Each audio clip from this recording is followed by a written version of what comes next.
ఓం శ్రీ సాయిరామ్. శ్రీమద్ భగవద్గీత 18వ అధ్యాయంలోని 17వ శ్లోకం గురించి ఈరోజు తెలుసుకోబోతున్నాం. సాయిరామ్. భగవానుడు యోగంలో ఇలా తెలియజేశారు. కర్మ విషయం ఇట్లుండగా ఎవడు సంస్కరింపబడని బుద్ధి గలవాడు పడితే నిరుపాధికుడకు ఆత్మను కర్తగా తలంచుతున్నాడో అట్టి అవివేకి కర్మము యొక్క కానీ ఆత్మకు కానీ వాస్తవ స్వరూపమును ఎరుగుకున్నాడు.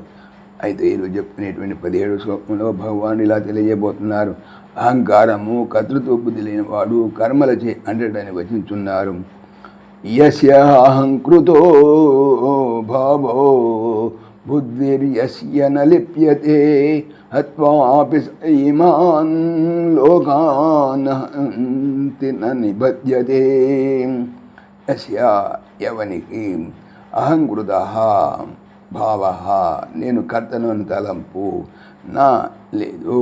యస్య ఎవని యొక్క బుద్ధి అనగా అంతఃకరణము నా లిప్యతే విషయములను కర్మలను అంటదో సహా అతడు ఇమాన్ లోకాన్ ఈ ప్రాణులన్నిటినీ హత్వా అపి చంపినను నా హంతి చంపుటలేదు నా నిబధ్యతే బంధింపబడటలేదు అనగా కర్మలచే పాపముచే బంధింపబడలేదు.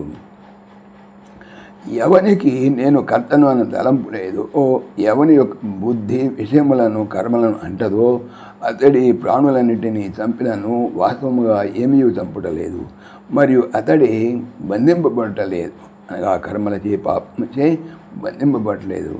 అహంకారము కానీ నేను కర్తనని తలంపు కానీ లేని వానికి బుద్ధి విషయములను కర్మలందు కానీ అంటే వానికి ఈ ప్రాణులన్నింటినీ వధించనట్లే అనియు పాపము చేతుడు చుట్టుకొనబడననియు అతడు బంధింపబడనియు ఇక్కడ తెలుపబడుతుంది. ఓం శ్రీ సాయిరామ్.